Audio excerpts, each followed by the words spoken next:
Hello dear students, welcome to my channel Easy Pharma with Kalyani. इस video में हम cover करने वाले हैं पेप्टिक अल्सर डिसीज, जिसमें हम देखने वाले हैं introduction, types, causes, sign and symptoms, pathophysiology, drug for peptic ulcer and last is the therapeutic uses. तो वीडियो को जो है एंड तक जरूर देखिएगा। तो peptic ulcer are areas of mucosal ulceration expose to acid peptin secretion. तो ये जो पेप्टिक अल्सर डिसीज होता है वो एसिड सिक्रीशन की वजह से होता है। There is a imbalance between aggressive and protective factor. Peptic or the stomach ulcer is the condition in which imbalance of aggressive factor and the defensive factor. तो इसमें क्या होता है, आपको protective factor and aggressive factor जो होते हैं उसमें इम्बैलेंस होने की वजह से जो है पेप्टिक अल्सर होता है। तो aggressive factors like a gastric acid, आप यहाँ डायग्राम में देख सकते हैं, gastric acid, pepsin, H pylori, NSAIDs, oxidative stress, NSAIDs यानी non steroidal anti inflammatory drug substances. Protective factors जो है वो उसकी लेवल जो है कम हो जाती है, like mucus, bicarbonate, prostaglandins, antioxidants, enzymes. तो बेसिक यही है कि here is a imbalance of aggressive factor and the defensive factor. तो डिफेंसिव फैक्टर में जैसे कि प्रोस्टाग्लैंडिन, म्यूकोजा, बाइकार्बोनेट, ये सभी चीजें आते हैं। तो ये हो गया पेप्टिक अल्सर, जिसमें जो एसिड की लेवल है वो इंक्रीज हो जाती है than normal due to imbalance between the aggressive factor and the defensive factor. तो टाइप्स, उसके बाद टाइप्स देखिए। पेप्टिक अल्सर के मेनली 3 टाइप्स है: duodenal ulcer, gastric ulcer and esophageal ulcer. तो आप डायग्राम में देख सकते हैं नंबर 1 वाला, तो ये जो है वो डिओडेनल अल्सर है। यहाँ से जो है हमारी इंटेस्टाइन स्टार्ट होती है, that is first part duodenal. तो डिओडेनल में अगर अल्सर हुआ है is called as the duodenal ulcer. Second है इसोफेगियल, यहाँ आप देख सकते हैं डायग्राम में सेकंड नंबर पे, ईसोफेगस में अगर अल्सर फॉर्म हो रहा है तो उसे बोला जाता है ईसोफेगियल अल्सर। और थर्ड नंबर यहाँ है, वो है गैस्ट्रिक अल्सर, यानी गैस्ट्रिक रीजन में अगर अल्सर फॉर्म हो रहा है तो उसे बोला जाता है gastric ulcer. In gastric ulcer acid secretion in normal और लो। तो गैस्ट्रिक अल्सर होता है तो उसमें एसिड सिक्रीशन की लेवल नॉर्मल होती है या फिर नॉर्मल से कम होती है। लेकिन in duodenal ulcer acid secretion is high in half of the patient but normal in the rest. In gastric ulcer, instantly pain after eating food and vomiting relieve the pain. तो gastric ulcer में जो है अगर आप खाना खाते हो तो इंस्टेंटली स्टमक में पेन हो जाता है, और वो पेन तभी दूर होगा जब आपको वोमिटिंग होगी, तो वोमिटिंग रिलीव द पेन। और डिओडेनल अल्सर जो है, पेन स्टार्ट होता है after 1 to 3 hours of the eating food. तो ये चीजें आपको याद रखनी है कि गैस्ट्रिक अल्सर और डिओडेनल अल्सर में डिफरेंस क्या है। मेनली जो पेप्टिक अल्सर के 3 टाइप्स है, duodenal ulcer, gastric ulcer and the oesophageal ulcer. तो ये हो गए हमारे types of the peptic ulcer. उसके बाद में है कॉजेस ऑफ पेप्टिक अल्सर। तो कौन किस किस चीजों से है जो पेप्टिक अल्सर आपको हो सकता है। तो फर्स्ट है हमारा Helicobacter pylori bacterial infection. Helicobacter pylori यानी एच पाइलोरी नाम का बैक्टीरिया है, ग्राम निगेटिव बैक्टीरिया होता है, उसकी वजह से जो है पेप्टिक अल्सर होता है। सेकेंड इज अल्कोहलिक बेवरेजेस, अगर आप अल्कोहल ले रहे हैं तो आपको भी संभावना है कि पेप्टिक अल्सर हो सकता है। झोलिंजर इलिसन सिंड्रोम अगर है तो उस कंडीशन में भी जो है पेप्टिक अल्सर हो सकता है। Non steroidal anti inflammatory drugs जो होते हैं वो भी रिस्पॉन्सिबल है for the peptic ulcer. Family history भी कॉजेस में आती है पेप्टिक अल्सर के। लो लेवल ऑफ मेलाटोनिन की वजह से भी है पेप्टिक अल्सर हो सकता है। नेक्स्ट है स्मोकिंग, स्मोकिंग की वजह से भी जो है अल्सर होता है।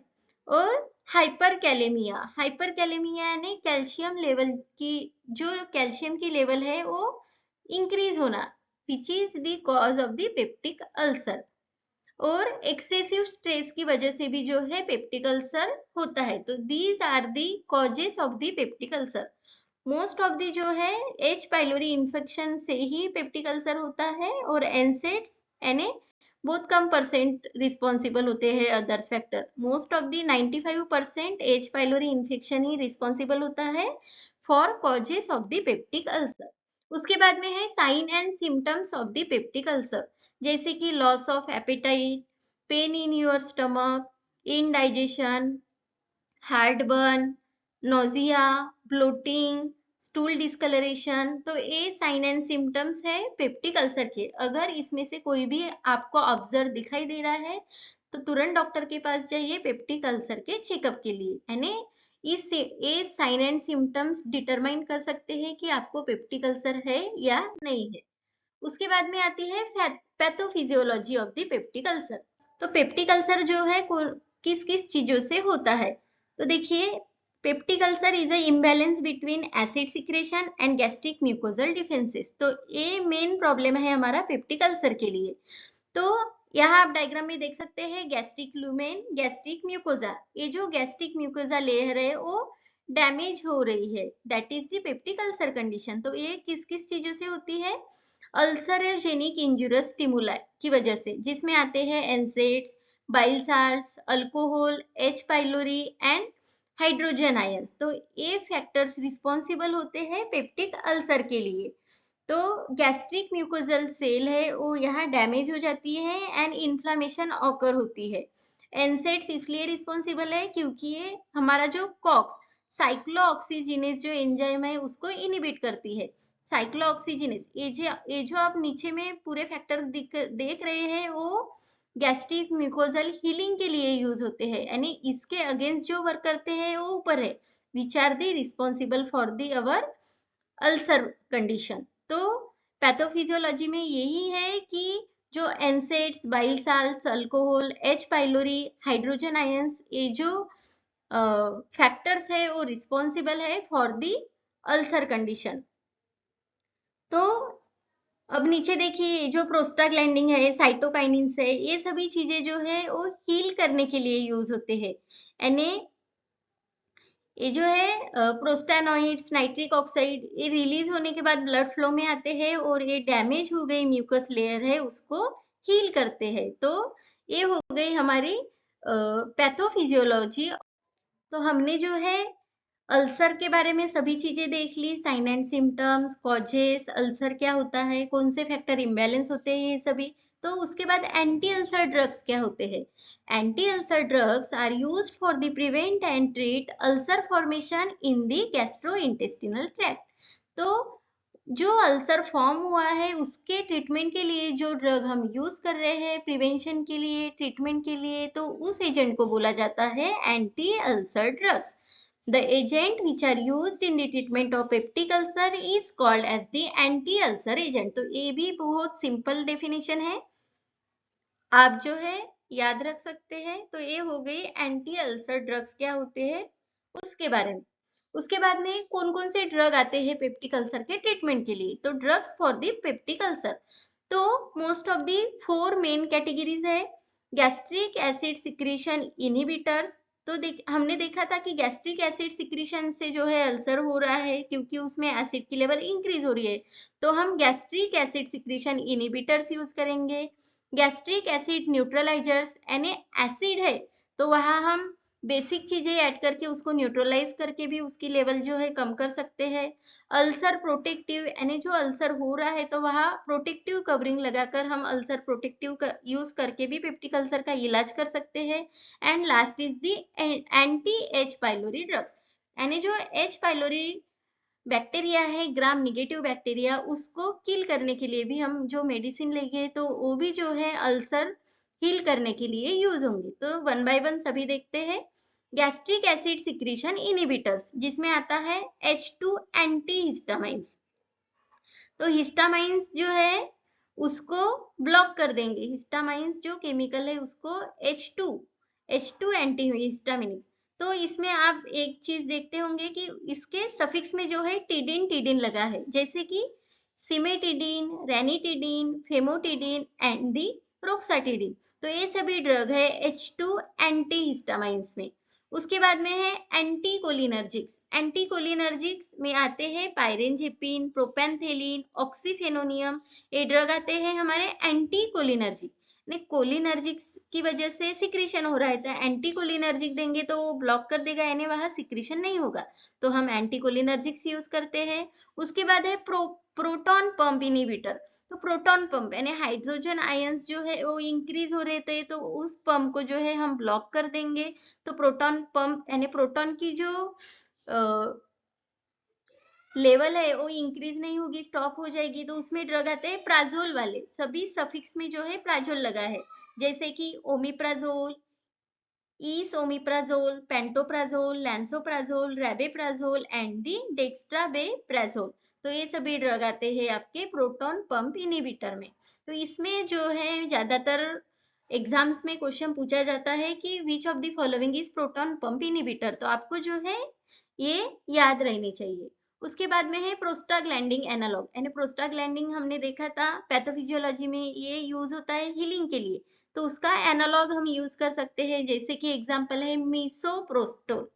उसके बाद नेक्स्ट कैटेगरी आती है हमारी गैस्ट्रिक एसिड न्यूट्रलाइजर्स, यानी जैसे कि सिस्टेमिक और नॉन सिस्टेमिक है, तो सिस्टेमिक में जैसे कि sodium bicarbonate, sodium citrate, non systemic में magnesium hydroxide, magnesium trisilicate, aluminium hydroxide, magaldrate, calcium carbonate, तो ये सभी एंटासिड, एज ए एंटासिड्स हम यूज कर सकते हैं एसिडिटी यानी एसिड लेवल को कम करने के लिए। उसके बाद है अल्सर प्रोटेक्टिव, जैसे कि सुक्राल्फेट, कोलाइडल बिस्मथ सबसाइट्रेट, तो ये जो है हमारा जो अल्सर फॉर्म होता है उसके ऊपर जो है प्रोटेक्टिव कवरिंग इसकी फॉर्म होती है, तो ये इसे कहा जाता है अल्सर प्रोटेक्टिव एजेंट। तो उसमें आते हैं सुक्राल्फेट एंड कोलाइडल बिस्मथ सबसाइट्रेट। उसके बाद में आती है हमारी category anti H pylori drugs, यानी जो एच पाइलोरी बैक्टीरिया है उसको उसके अगेंस्ट वर्क करने वाले ड्रग, जैसे कि amoxicillin, clarithromycin, metronidazole, tinidazole, tetracycline and